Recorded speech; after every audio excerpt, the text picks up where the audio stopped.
Hello and welcome to today's roadcast. Today we are in Wirksworth, which according to the book that I'm using today, the guidebook, was once Derbyshire's second town, whatever that means. Now behind me, you'll see a pub. Today it's called the Quarryman, but previously it used to be called the Black's Head, and that was on account of the faces of the miners who were working in the pits in the locality, coming out of the pits with black faces. Simple as that. But as you can imagine, some woke do-gooder with nothing better to poke the nose into decided that that was racist, and so after probably hundreds of years of being known as the Black's Head, it became known as the Quarryman. We're in the market square, the marketplace right now. We're going to drop down to where the old railway line is, and from there we're going to take a walk north up to Black Rocks, which will bring us out onto the High Peak Trail where we have been before, and which lies above Comfort and heads off in a north-westerly direction towards Buxton.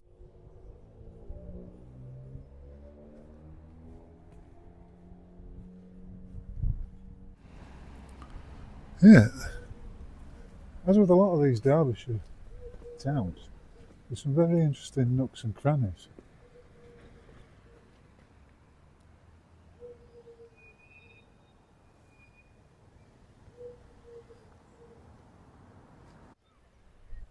Right, as you can see, we have left Wirksworth behind. We are now heading up yonder towards Bowl Hill, a name apparently which comes from one of the many lead mines that existed around here in previous times. So this is probably half a mile outside Wirksworth. So we're already into the rich rolling emerald countryside of Derbyshire. That's a view back down to Wirksworth. Hey up Lamsey, that's it, have a good stretch. Right, so we've climbed past Bowles Hill, the hamlet of, and we're quite high up now because you can see there Wirksworth in the distance, down in the valley. Right, we are now here, probably at the highest point of today's walk, near Black Rocks. I'm surprised they haven't changed the name of that. And here's a trig point.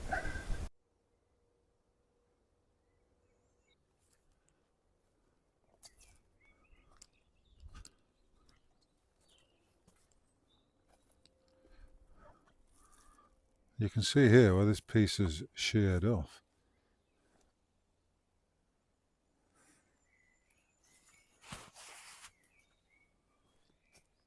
Is it just a pile of stones that are being quarried in situ? There's another one there. And this, unless I'm mistaken, is a millstone covered in moss and lichen, just like everything round here. I mean, you could say, well, it's just a pile of stones. It's a heap of ancient stones that have been left to be reclaimed by the forces of nature.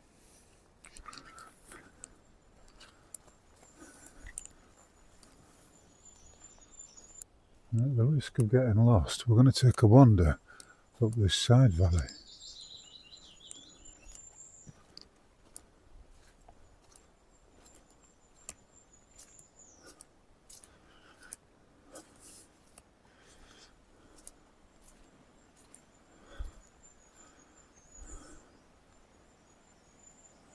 I mean, it's almost like we're looking at ramparts, but I'm not sure. Here we have another millstone.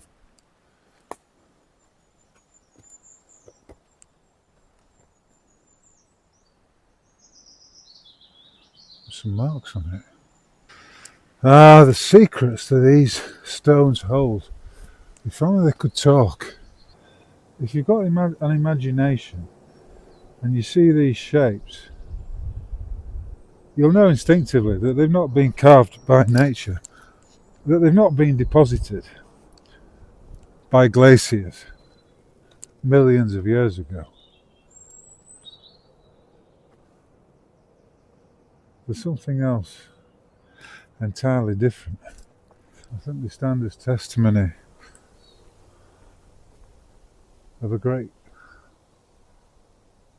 catastrophe, of a cataclysm that absolutely smashed whatever civilization was here before. The civilization of incredible ingenuity and civil engineering abilities that we can perhaps only fantasize about. I think what we're looking at are the remains of some kind of ancient megalithic structure.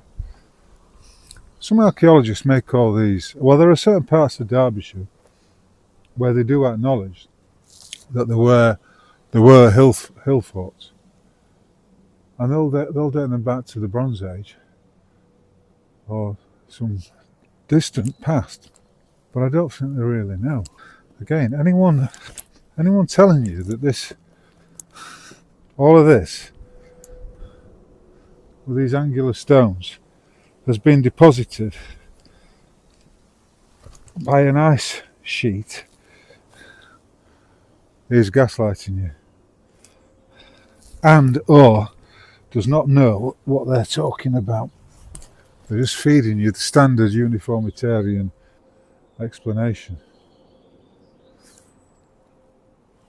Now, I have got my microphone on, and I don't know if you can hear it, but the stonework is still going on a lesser scale these days.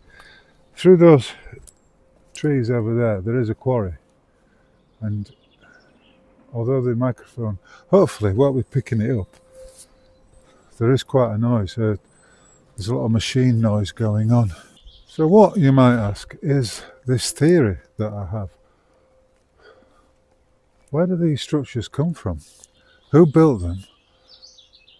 What were they built for? And why are they invariably so high up on hillsides and mountaintops? Well, in order to understand this, you need to investigate the work of Jason Brashears. I mean, it just gets more and more astonishing. There's the quarry I was talking about in the distance, but just look at these rocks.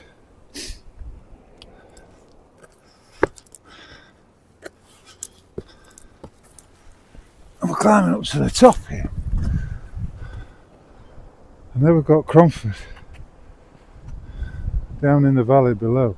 You know, this is quite an astonishing place. I've not been up here before. As you can see, they are really high. That's probably 100-foot drop there. Yeah, so these are the legendary black rocks. Colossal. Right, here's some information about Black Rocks. A busy place for work and play, Black Rocks. Once it was a busy industrial site where more than 100 men and women mined the rich underground lead veins. Cromford Moor Mine. The large mound in front of you is waste from the Cromford Moor Mine. That's that scree slope there. A large lead mine with shafts up to 420 feet deep. Lead was a much valued metal with many uses, and this large vein of ore was energetically mined from before 1615 to at least 1850. Black Rocks had a later period of industrial activity in the 1920s when the mine was reopened as a source of white calcite. There's a sketch of Cromford Moor mines in the early 19th century. There's a lead miner, and as you can see, he's got a black face.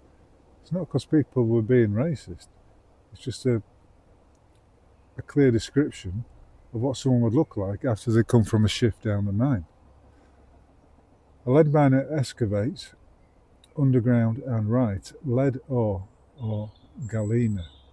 The climbs at Black Rocks have strange and imaginative names, including Fat Man's Chimney, Queen's Parlour Gully, Lawyer's Chimney, you don't want to fall down that, Garden Wall Traverse. Mining, gritstone quarrying, and of course the Cromford and High Peak Railway all played a part in Black Rock's industrial past. Anyway, speaking of the High Peak Railway, we're going to drop down to it now. So we're now at a place called Steeple Grange, and there was a light railway here. Through there are the original station buildings, and as you can see from these photographs, there's a loco crash from 1955. Essentially it was a light railway that was operating directly into the quarries.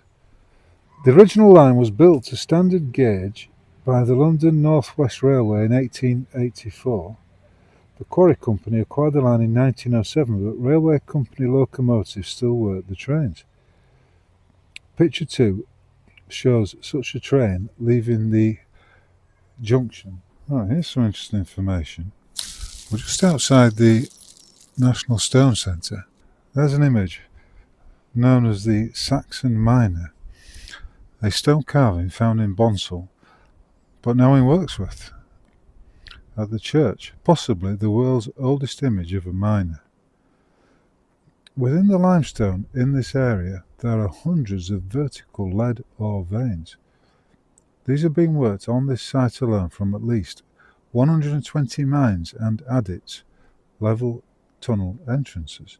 The lead industry in the Wirksworth area became nationally important from Saxon times onwards.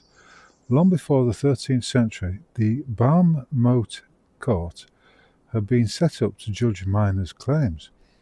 Lead miners still have special rights, and the court still meets in the town.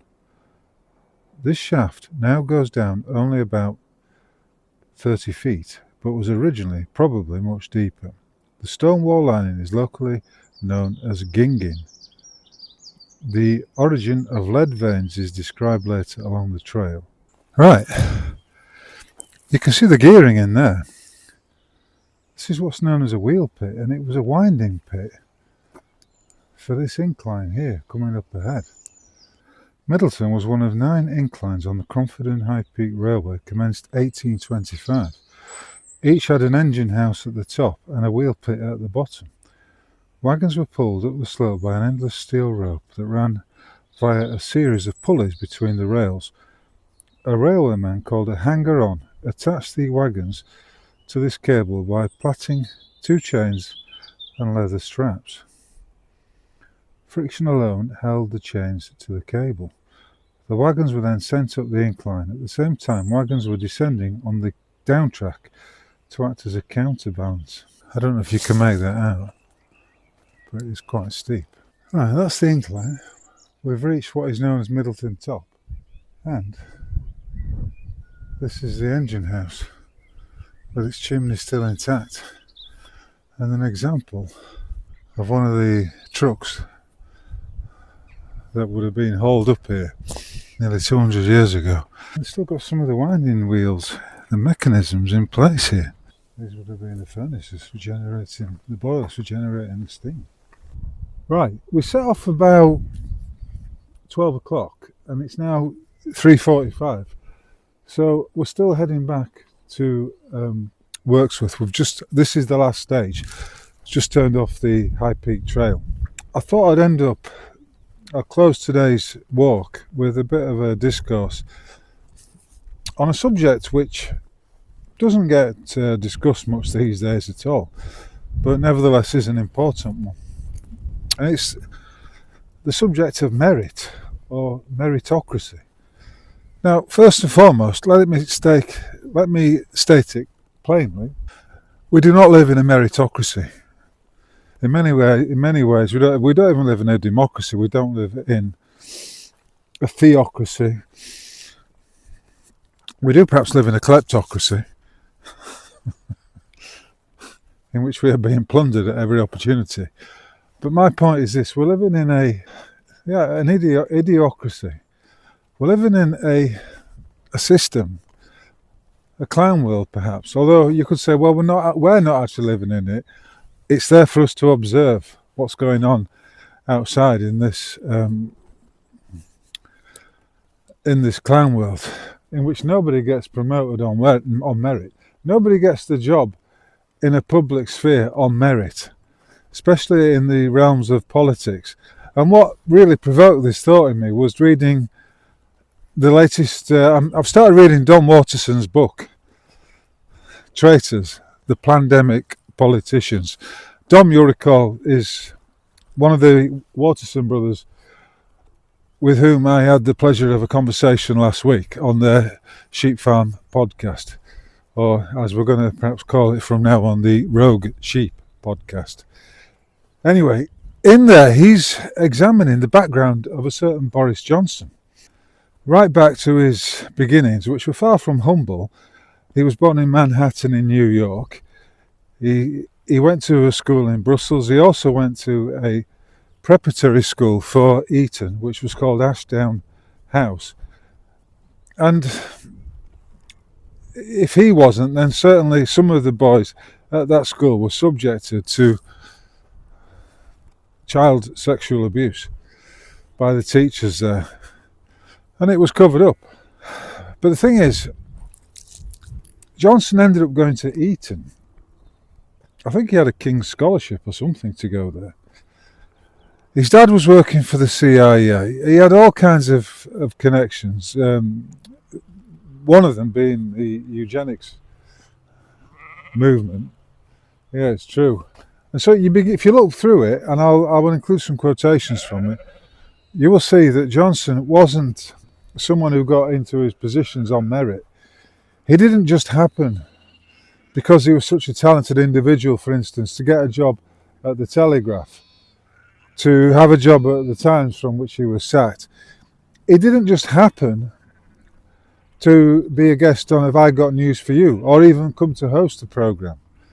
None of these things just happened by chance. It wasn't a result of him being in a meritocracy. He wasn't given these jobs because he merited them. It's because he was placed.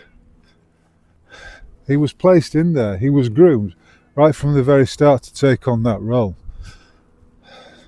And so you see, we're surrounded by mediocrity at every level. Boris Johnson was born in the same year as me.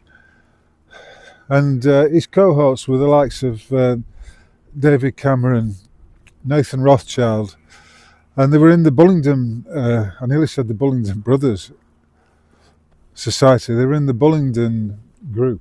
And Don makes the point that they're from families that have been in power for hundreds of years, that they have a bloodline that connects them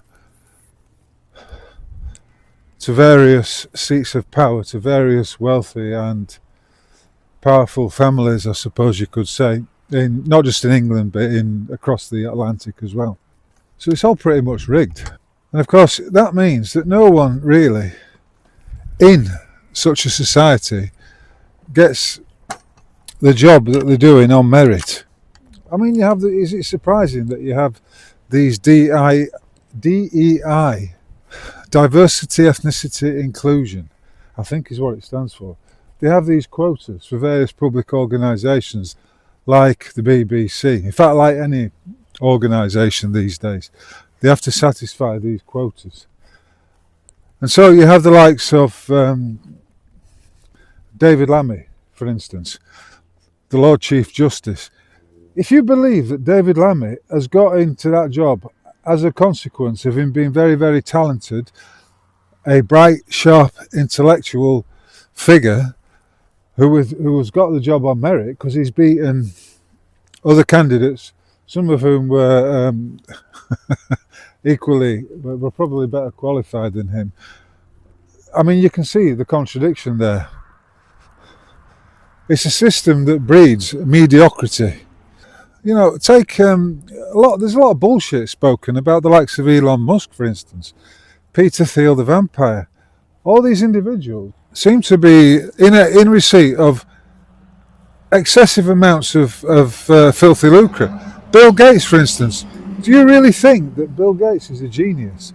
That any of these individuals have got there on merit? And people might say, oh, you're just complaining because, you failed in your life or what have you. To which, I wouldn't even fucking listen to idiots like that. It's a completely rigged system where the mediocre get promoted into positions of power and responsibility, and therefore we shouldn't be surprised that we have a Prime Minister like Sir Keir Starmer. And if Keir Starmer's on his way out, look who they're trying to bring in to replace him. One would be the Andy Burnham character, who's constantly filleting the cock of Zionism, if you catch my drift.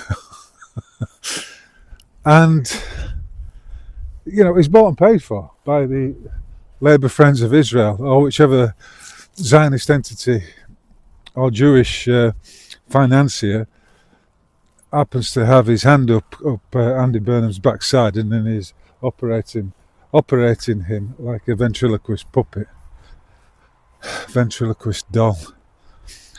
And then you've got, I was going to say Claire Rayner, Angela Rayner, Claire Rayner's daughter, who, bless her, as far as I can tell, is not particularly gifted. None of them have got much up top. All they've got is an ability to accept shekels and to act in accord with their master's wishes. They're all pliable. It is interesting because we were having this, if you listen to last week's podcast, then I think you'd find it quite interesting. Well, first of all, the fact that there's three of us who went to the same school are having a conversation on a podcast in 2026, then that in and of itself is interesting. Because what was it about that particular locale, that particular area of Huddersfield, that obviously bred us some, critical thinkers? I don't know, really. I don't know. But I am convinced that it's all a simulated reality anyway, so it doesn't really matter. I'm just passing through. But in all honesty, would I swap places with any of these popinjays, these lickspittles, these highfalutin types? No, I wouldn't. Life is a journey. It's not about the collecting of trinkets, the establishment of material wealth, and none of these individuals seem to have understood that. I did read, Dom was pointing out that when he was Mayor of London, according to Johnson himself, a chicken feed salary of 140 grand, his salary was supplemented by a £250,000 salary, wage, that he was getting paid by the Telegram to write a weekly column or something like that. I mean, in which world is Boris Johnson's literary outpourings worthy of 250 grand a year? It's absolutely astonishing. But is it? It just shows you exactly where we are in 2026. These are all puppets. They're not the sharpest tools in the box. They have no principles, they have no scruples, they have no morals. And they've done shady things in their pasts, which no doubt leave them open to bribery, control, and heavy influence at every turn. And as I've opined many a time, we are living in an age in which it is impossible to keep hidden the various skeletons that an individual might have in his or her closet. If you're a wrong one, your wrongdoings will be revealed at some point. If you've been telling porky pies, it's not a good time to be a liar. What would you call it? This sickly vein of mediocrity permeates through every strata of society, of the state. And it's appropriate that I use that metaphor because today I've been walking through a landscape that is heavily quarried. In fact, I'm just passing through what remains of another quarry right now. It's an absolute puppet show. And the rogue individual, may well stand behind the wheel of his ship and look out, and all he can see ahead of him are seas of mediocrity, of bland, superficial, narcissistic individuals who are quite literally only in it for personal gain. They're only in it for the shekels. Still, these types are going to get their comeuppance. It's very satanic. These individuals are effectively in the hand of Satan. They're working for and on behalf of the demiurge which wants to convince them that this realm that they're passing through has a material reality, when really we are but sojourners, passing through in this world but not of it. I mean, today, for instance, I've enjoyed this walk. I always do. And I often find it quite interesting to be passing through these heavily industrialised landscapes, like the quarry behind me, and the evidence of the engineering that went into the civil engineering that took place in order to facilitate the transportation of coal, of lead and other materials to all parts of England and Wales. But ultimately, do I feel as though I really belong here? No, I don't. I feel sometimes as though it's a bit alien to me. I mean, don't get me wrong, I am at ease in it, and there is plenty to interest me. But I often feel as though I'm just, I don't really belong here. I've had enough of it. I've had enough of all this bullshit. I can't buy into the materiality of it. It's very difficult for me to accept that I should be acquiring wealth, material possessions. I mean, for fuck's sake.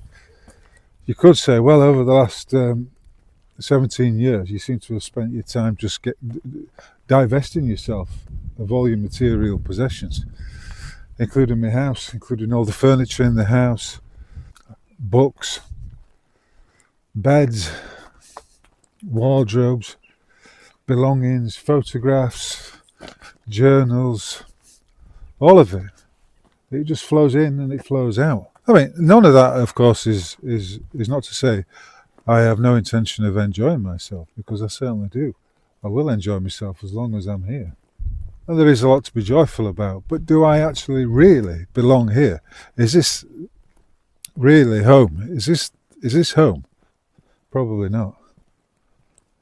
It doesn't feel like home. In fact, I suppose you could say I've always had a bit of a rootless streak about me. A sense that I can't really settle wherever I might be. A shiftlessness. Would that be the correct expression? Maybe that's why I always enjoy travelling. Not because of the end of the journey, but the actual physical journey itself, the momentum of the journey, of the travelling. Again, I don't know if this is making much sense at all, but I just wish to make that point as a way of winding up today's roadcast about. I mean, I've only read probably the first few chapters of Dom's book, but already I'm beginning to sense that he's exposing, and it necessarily, the programming of the realm that we're in. I make no mistake, it is all programming. It's all mind control. It's a mental construct. We're in a perceived reality, so by definition, it has to be a mental construct. All of this. What kind of a cunt puts razor wire out like this? In whose head are they trying? In whose head are they stopping people from going in and exploring the quarry behind me? Why would an individual think that razor wire was a good idea? It's for your own safety. It's for your own safety. There is a very steep cliff over there, and you would not like to fall down it. And there, in a nutshell, is, as far as I can see, the problem of state overreach, of control, a control that is largely of a Judaic, Talmudic persuasion. Anyway, I'll tell you something. I do enjoy a pint, and I'm looking forward to going to the pub after this. Black's Head. I mean, in this guidebook I've got, it's claiming, I'll just show you, it's called Peak District Pub Walks. And because my mate Jim has got my actual Ordnance Survey map, I have been relying on the map in this today. As you'd expect, he has a write-up about the pub. The pub in question that we're going to is now called the Quarryman. They changed the name because it wasn't politically correct, even though, as we've seen, it was a direct reference to the fact that the miners would come in with black faces, hence the expression Black's Head. Some fucking idiot has decided that that's racist and cannot be tolerated. And here, the bloke, Bob Steele, is speculating, and I think he's wrapping himself up in streams of cunt waffle.